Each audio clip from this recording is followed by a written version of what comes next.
Greetings, friends. This is Steve Dupuie for the Bible News Prophecy Program with Dr. Bob Thiel. Dr. Thiel, there always seems to be talk about a third temple being built in Jerusalem, along with the associated animal sacrifices. From a Christian perspective, there also seems to be a tie-in for the second coming of our Lord. What is the latest news on the third temple and animal sacrifices? Israel 365 News reported something kind of unusual. And here, let me read the headline. Girl creates daily scheduled calendar. And the article says, well, many people are praying for the arrival of a third temple. There's a special needs girl who's actually trying to jumpstart temple service. Her name is Miriam. It says she's a young autistic girl who took a step toward realizing her dream of seeing a temple restored by creating a calendar detailing the daily schedule of temple service. There's an article about it. She says, I'm autistic. I'm not independent in many things, but I understand everything and I communicate by typing. She says, I thought for a long time, what could I do that could help something significant like the temple? Okay. So she says, I thought I'd make a calendar. I wrote down on a calendar the hours that the daily sacrifice for every day and in the evening sacrifice. And then I wrote down when there's extra ones. Again, this is based on the Hebrew calendar with the sacrifices that Jews who don't believe Jesus was the Messiah were believe in. So she put this down, and she said she felt it was a powerful tool for visualization. She says she wants people to look at the calendar every day and remember what we're missing right now. She's written everything down in the present tense so we can feel what it's like. And says, let's pray together that God will bring redemption soon and the priests will offer these sacrifices. And she says she's very happy people print it and hang it on their wall. And so I machine translated part of it. And one of them says, for example, 6:18, sunrise, always a sacrifice. Then it says, additional victim, 15:17, always a sacrifice. 18:59, sunset. Why does she write always a sacrifice on two of those sacrifices? Well, if you go to the book of Numbers chapter 28, starting in verse 3, you read that there is a requirement for 2 sacrifices per day. And it says, and you shall say to them, this is the offering made by fire, which you shall offer to the Lord, 2 male lambs in their first year without blemish, day by day, as a regular burnt offering. The one lamb you shall offer in the morning, the other lamb you shall offer in the evening. Now, Christians, of course, don't need to have animal sacrifices, as we accept Jesus' death eliminated the need, as it says in the New Testament. For example, in 1 Corinthians 5:7, it says, for indeed Christ our Passover was sacrificed for us. So Jesus was the Passover lamb. And in the book of Hebrews, chapter 9, it said that but Christ came as high priest of the good things to come, with greater and more perfect tabernacle, not made with hands, that is, not of this creation, not the blood of goats or calves, but with his own blood. He entered the most holy place once for all, having obtained eternal redemption. For if the blood of bulls and goats and the ashes of a heifer, sprinkling the unclean, sanctifies for the purifying of the flesh, how much more the blood of Christ, who through the eternal Spirit offered himself without spot to God, cleanse your conscience from dead works to serve the living God. For this reason, he, that's Jesus, is the mediator of the new covenant by means of death for the redemption of transgressions under the first covenant, that those who are called may receive the promise of the eternal inheritance. So is the importance of animal sacrifices primarily a Jewish concern and only of passing interest to Christians? Well, first of all, since Jews don't accept Jesus' sacrifice, they believe they still have to do the daily sacrifices. But the other thing is Bible prophecy shows that there's going to be animal sacrifices again, and that the stopping them has prophetic ramifications. Okay. I'd like to read several passages from the book of Daniel. Daniel 9:27 says that he, this is a prince who will become the king of the north, shall confirm a covenant with many for 1 week. In the midst of the week, it's after 3.5 years, he'll cause sacrifice and the oblations to cease.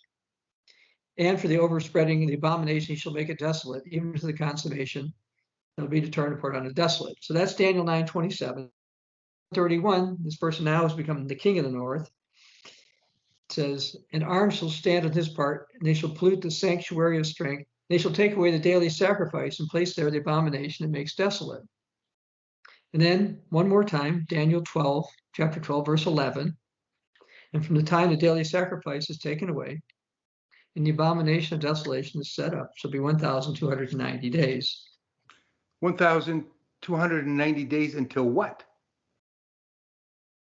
Well, the late Pastor General of the Old Worldwide Church of God, Herbert R. Armstrong, said, from this time, Daniel 12:11, to Christ's coming will be 1,290 days. Okay. So who is it exactly that will stop the daily sacrifices? Well, we see in Daniel chapter 9 and Daniel chapter 11, it's talking about somebody who's called a prince in Daniel 9, and he's called the king of the north in Daniel chapter 11. So he's a European leader whose Bible also calls the beast. And he's going to stop the sacrifices. But for the sacrifices to stop, of course, they first have to be started. And Miriam's calendar is a small step toward that. Okay. Well, when will the sacrifices start? They're going to be started sometime prior to the Great Tribulation, because they're supposed to be stopped prior to the Great Tribulation. So somewhere between now and the start of the Great Tribulation. And the Great Tribulation would begin probably Daniel 11, verse 39. So sometimes before then. It was certainly getting closer to this time, animal sacrifices will be started. Now, the Temple Institute, which is based in Jerusalem, they've got various implements. They have a high priest.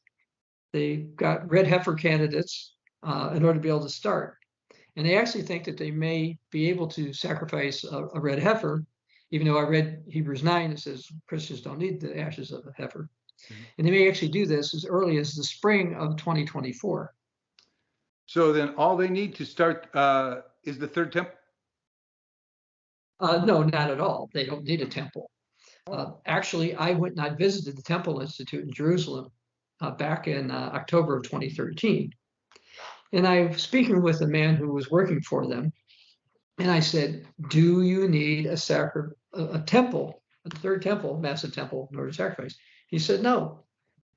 He says, all they needed was permission from the government, and that was it, and an altar. Okay. And some say, oh, no, they have to have one. No, if you go to the book of Ezra, the Old Testament, Ezra chapter 3, verse 6 states, from the first day of the 7th month, that would be what we tend to call Tishri, began they to be offered burnt offerings unto the Lord, but the foundation of the temple of the Lord was not laid. So this is after the first temple was destroyed. Before they did the second temple, they were sacrificing without a temple. So no, they don't need to do that. And the reality is that Jewish leaders don't think they need one. Even the Temple Institute said that. Furthermore, I actually wrote the reconstituted Sanhedrin a while back and said, hey, you guys have the Sanhedrin, you're the council for ecclesiastical matters regarding Judaism, at least you claim to be that power, if you want to call it that. And they said, no, we don't have to have an additional. And as far as the Sanhedrin, let me read a quote, says they see itself as a continuation of rabbinic jurisprudence, so they're the religious court. And again, they also quote other scholars from previous centuries that say, no, we don't need to have a temple in order to do the sacrifices. Now, Bible prophecies, by the way, do not require that there's a Jewish temple to be built in Jerusalem before Jesus returns. And since I cited Ezra before, from the book of Ezra, we see, no, you don't have to have a temple to sacrifice. And Jewish leaders have recognized this. And I read you the passages from Daniel about the daily sacrifices being stopped. Mm-hmm. So therefore, they have to start. Basically, all that's needed is an altar that's acceptable to the Jews.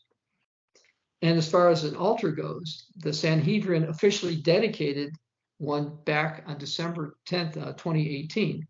And we'd actually put together a video about that back at that time. So there's one huge remaining question, and that is politics.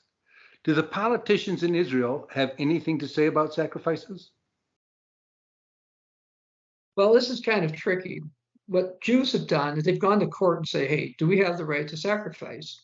And the court says, yes, but you can't. Okay. So what has tended to happen is they said, look, because of the current situation between the Muslims or the Palestinians or whatever, it's not safe. You do have the right to do it. At some point in time, if everything switches, that's going to be the case. Now, as far as politics go, I'd actually like to read something that I wrote all the way back in 2008. This is April 3rd, 2008.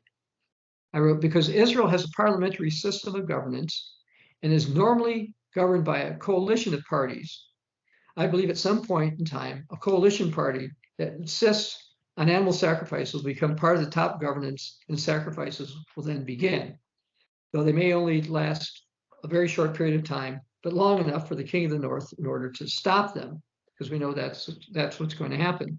Now, for those who are not familiar with a coalition government, places like Italy and Israel have them. Countries like the United States are mostly a two-party system, and one party gets majority. But over in parliamentary systems, by the way, you don't vote for the prime minister per se, you vote for his party or her party. And in many places like Israel and in Italy, and Germany for that matter, there's not one party that gets more than 50% of the votes. And so what they have to do is they make deals with other ones. And I've always believed that what's going to happen is someone from a small party is going to come and say to the majority leader, look, we'll be part of your coalition. We'll support your party if you do animal sacrifices. And I'll pick on myself. I'll be represent that party, and you'll be one main party. You're not sure if you want to accept it. So I'll go down the street and I'll talk to the woman in charge of the other party and say, listen, lady, we'll support you if, and figure out who wants it most or was willing to compromise the most and to allow it. And you say, oh, that couldn't happen. Well, actually it can. Right now in Israel, we've got the situation where there is a religious party that's part of the Likud coalition. Likud party is what Prime Minister Benjamin Netanyahu is part of. And actually, I was reading today that one of the party members, they're thinking that he ought to go and blow a shofar on the Feast of Trumpets, which I wouldn't think there'd have been an objection to, but there were people thinking, oh, that's too radical. Wow. But the reality is what people are calling radicals are getting some power over in Jerusalem. And people believe because the United States moved its embassy over to Jerusalem, other nations are doing it as well. I read about another one this week, are doing it. They think that they're getting closer and closer to getting political acceptance for the types of things that they want to have happen, which includes this idea of sacrifice. Now, we're not saying it's not possible that the Jews would put together some kind of a building in order to do sacrifice. They're going to probably at least have a tent, maybe some kind of a small building. But to think that they need like a massive temple, like was built after Ezra's time or rebuilt by Herod the Great, that biblically simply is not a requirement. But biblically, what is a requirement is since the sacrifices must stop, they must start. And Miriam's calendar is just another indication that they're moving in that direction. Excellent. Thank you, Dr. Thiel. For more interviews with Dr. Thiel, in addition to written as well as audio articles, visit our website at BibleNewsProphecy.net. This is Steve Dupuie for the Bible News Prophecy Program.